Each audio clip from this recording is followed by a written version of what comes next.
everyone, welcome to our morning edition of Arirang News. We begin with these stories making the headlines at this hour. U.S. President Donald Trump has said Washington will work something out with South Korea, a day after he threatened on social media that he will raise tariffs on Seoul back to 25%, blaming Seoul's legislature for not implementing a deal struck in October. North Korea says it successfully test-fired a newly upgraded large-caliber rocket launcher system, with its leader Kim Jong-un overseeing the launch.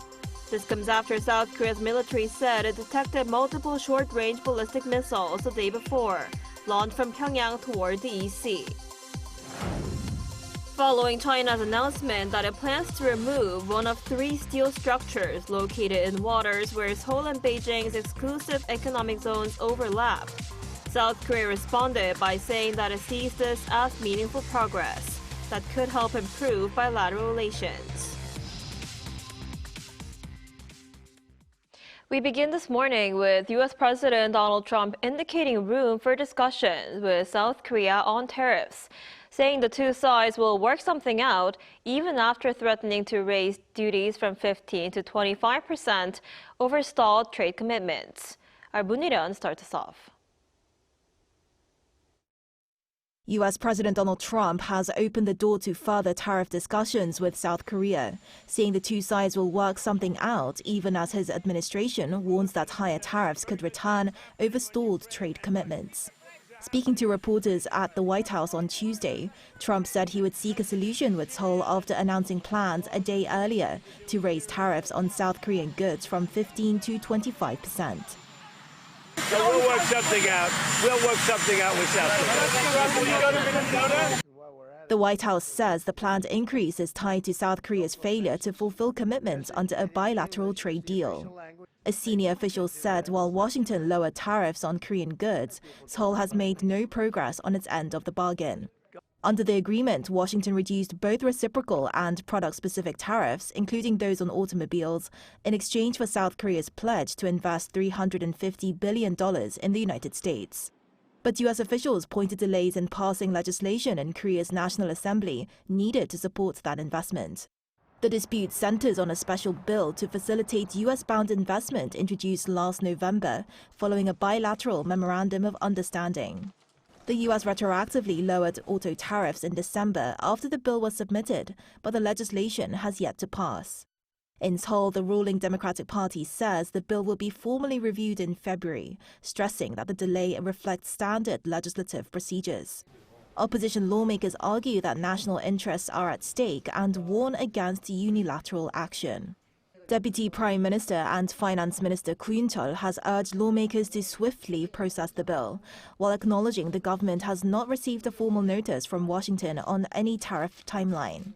With South Korea's industry minister expected to meet U.S. officials soon, both governments are watching closely to see whether diplomacy or legislation can prevent a renewed trade clash. Moon Hae-ryun, Arirang News. And Trump's proposed increase in tariffs on South Korea has put the country's auto industry on alert, with warnings of a hit to major car makers' earnings.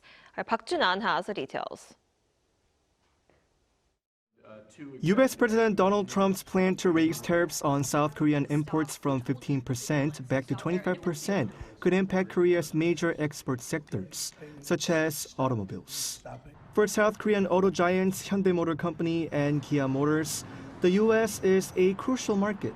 In 2025, Hyundai, Kia, GM Korea, and Renault Korea exported nearly 1.65 million vehicles to North America, with Hyundai and Kia alone shipping over 1.19 million.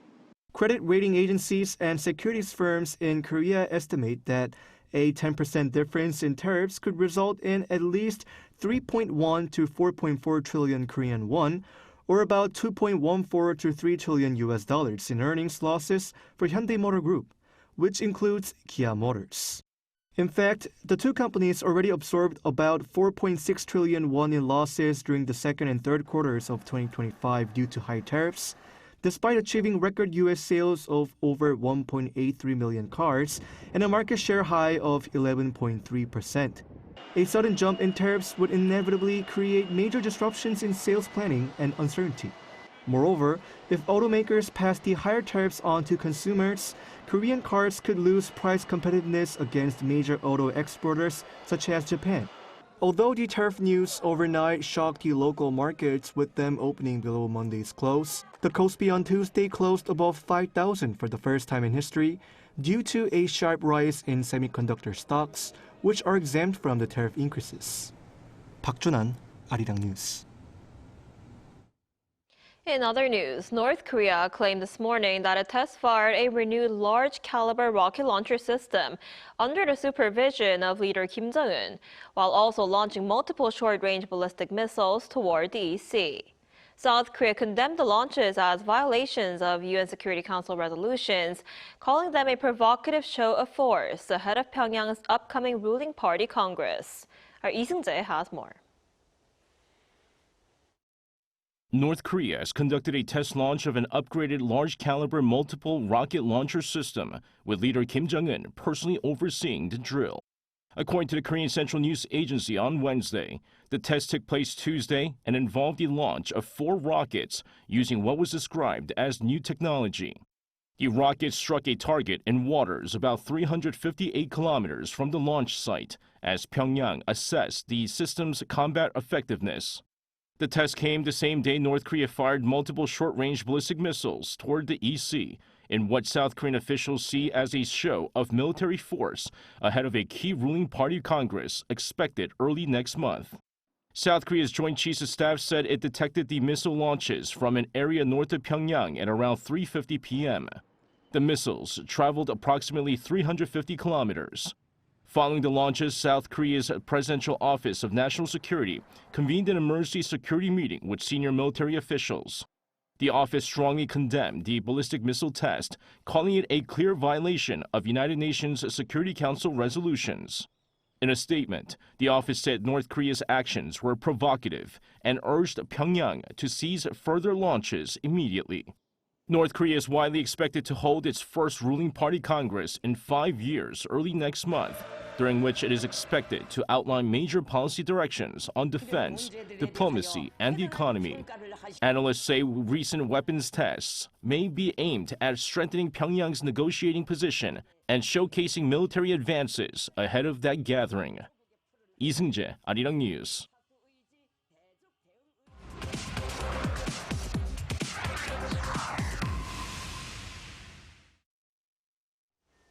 South Korea has sent a high-level government delegation to Canada recently as part of efforts to support a bid to secure a major submarine project there.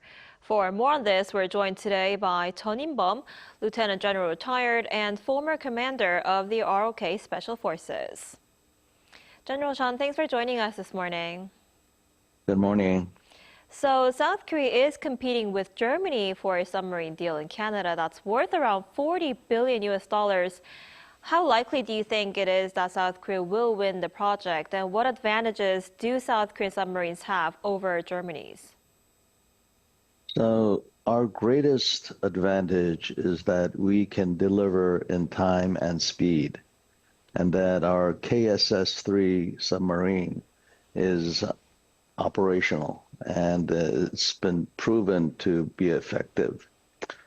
Also, it has a land attack capability with its vertical launch system, and it has a lithium-ion battery system, which makes it quite a formidable submarine that can surge with great power.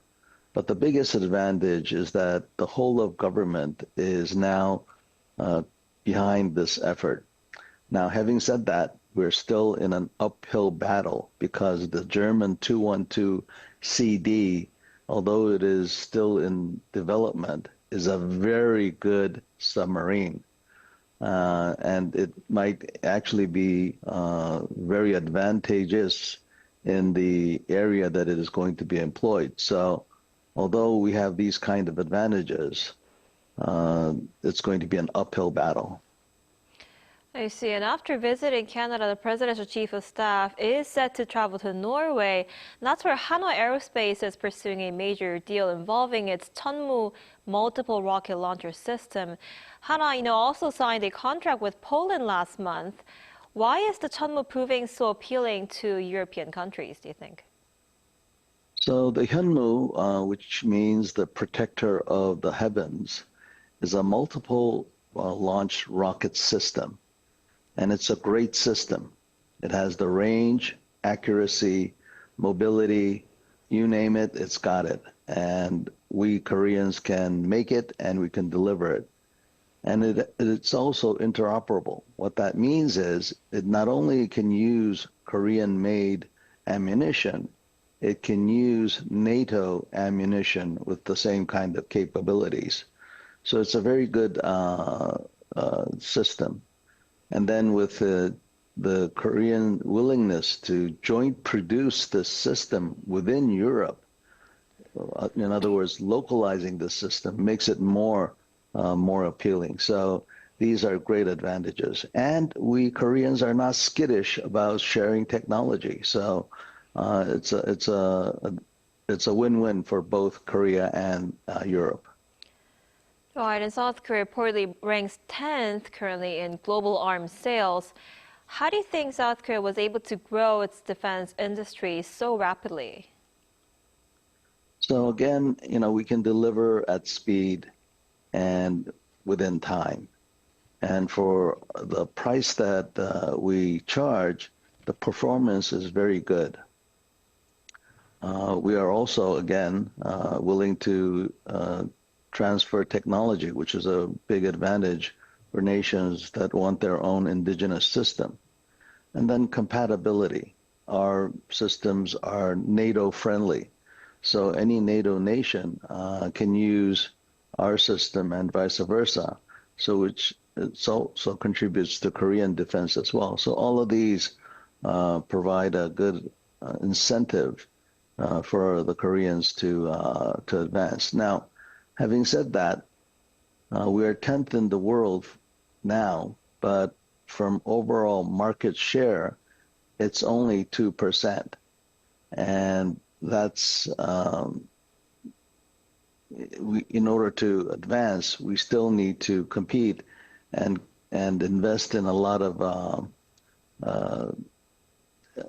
sub-objects, but at the same time, not be skittish about failing. Right, and the EU administration aims to make the country the world's 4th largest global defense power. How realistic is this goal, and what further efforts do you think are needed from the government, military, and defense firms to make this happen? Yeah, so we're on the way to do that, but still, there's a long way to go. And as I mentioned, the market share is still not as great as it can be. But over the past 10 years, our market share has increased, doubled, actually. And during the last 5 years, our exports have increased about 75%. So there's a lot of good news in that as well. There's a supply gap in the free world right now that we Koreans can fill. And we have a lot of and diverse equipment from tanks, airplanes, warships, submarines, you name it, we have it. And the Koreans are continuously developing good weapon systems. What we need to do is expand our export credit so that it'll be easier for nations to buy our products. And the whole of government package deal that we're offering is a great incentive as well. So by doing these things and also localizing our technology, I think we have a very good chance of being a supplier of good grade weapon systems to the free world to defend freedom. Right, definitely. All right, General Chan, thank you so much for your time and insight this morning. We appreciate it. Thank you.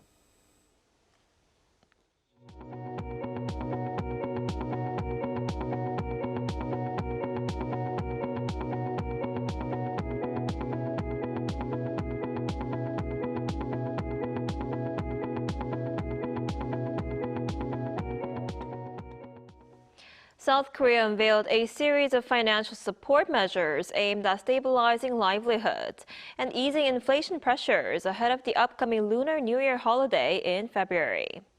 The measures were announced on Wednesday by the Ministry of Economy and Finance at a meeting of economy-related ministers.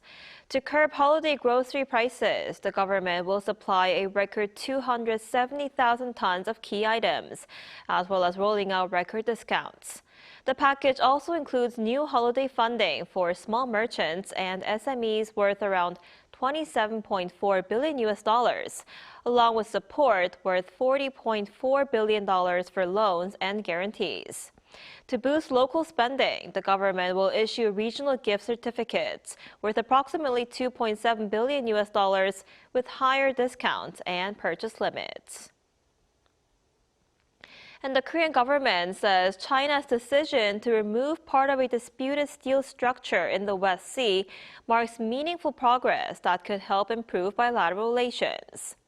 The Foreign Ministry made the comments on Tuesday after Beijing announced it's moving ahead with work to dismantle one of 3 steel installations located in waters where the two countries' exclusive economic zones overlap.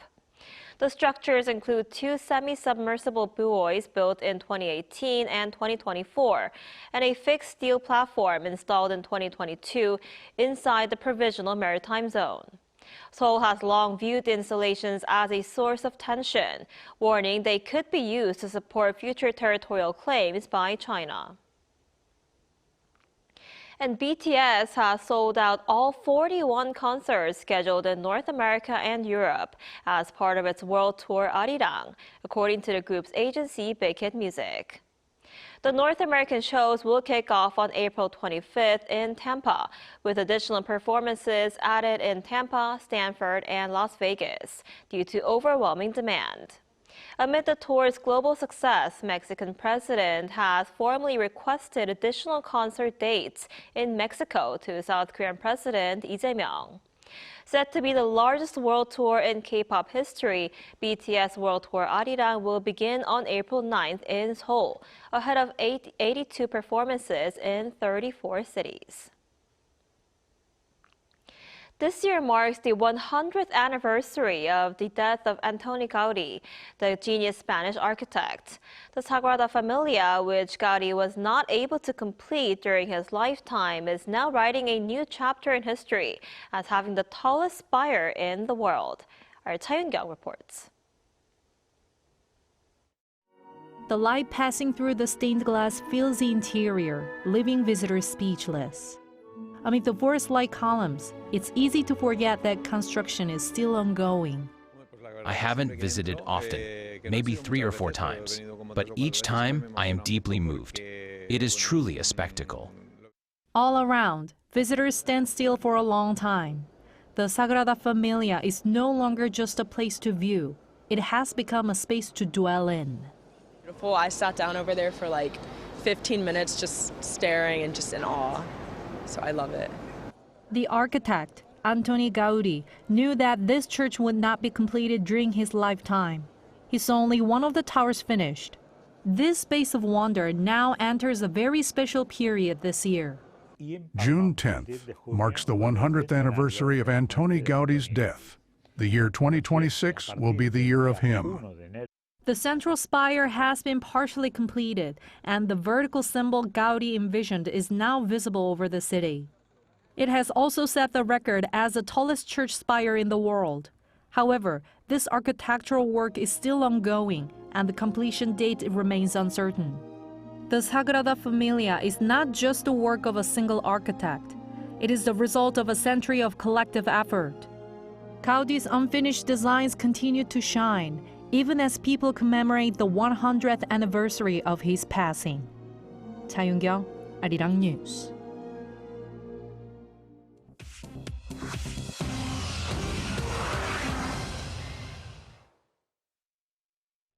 Good morning, I'm Chu Ji-hyun, and this is The World Now. After nearly 2 decades of negotiations, the European Union and India have sealed a historic free trade agreement that will affect up to 2 billion people and roughly a quarter of the global economy. The agreement on Tuesday will cut or eliminate tariffs on almost all goods traded between India and the European Union's 27 member states. The deal lowers steep Indian tariffs on European wines, cars, chemicals, and pharmaceuticals, while Europe will phase out duties on nearly all Indian exports, including textiles, apparel, and engineering goods. Leaders framed the pact as a strategic response to global trade disruption as Washington ramps up tariff pressure on both economies. European Commission President Ursula von der Leyen called it, quote, mother of all deals, while Indian Prime Minister Narendra Modi said the agreement strengthens global stability during a period of economic turmoil. The upcoming Winter Olympics in Italy is facing a diplomatic firestorm after news broke that the U.S. is deploying its controversial Immigration and Customs Enforcement Unit for security. U.S. officials said on Tuesday that the officers come from Homeland Security Investigations, a separate ICE unit that supports security at international events and does not conduct immigration enforcement abroad. Confusion over the role of the officers triggered public outrage and political criticism in Italy, including opposition from Milan's mayor. Italy's Interior Ministry later said the U.S. agents will work from the American consulate in a support role, stressing that all Olympic security remains under Italian authority. Honduras swore in new President Nasry Asfura on Tuesday following his razor-thin election victory. The conservative leader, who had received a public endorsement from U.S. President Donald Trump, won by just 26,000 votes in a fiercely contested election last year, marked by political tension and fraud allegations. Asfura has vowed to fight poverty, corruption, and crime while reviving one of the poorest economies in the Western Hemisphere. He also pledged to restore diplomatic ties with Taiwan, reversing a decision by the previous government. TikTok has reached a last-minute settlement to avoid a high-stakes U.S. jury trial over allegations that its platform deliberately addicts and harms children. Attorneys for the plaintiff confirmed the settlement on Tuesday, though neither side disclosed financial terms. The case centers on claims that social media companies deliberately designed addictive features to maximize youth engagement and advertising profits. The trial in Los Angeles will proceed against Instagram and YouTube. TikTok remains a defendant in hundreds of related cases nationwide.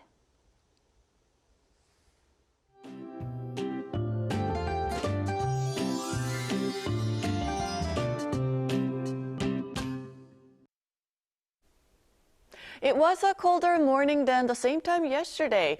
Cold wave warnings have expanded and intensified in inland regions, and afternoon temperatures will remain below season norms as well. Alongside the cold, very dry conditions persist across parts of the Seoul metropolitan area, Gangwon-do province, and much of the Gyeongsang-do region. So far this year, there have been 39 wildfires, and more than half of these fires have occurred in the Gyeongsang-do region, resulting in an alert level being in place for wildfires, the first time this has happened in January.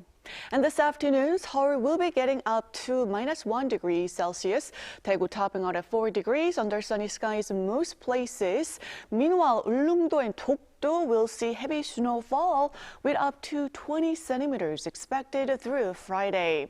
Then the cold will gradually ease starting this weekend, with daytime temperatures slowly recovering.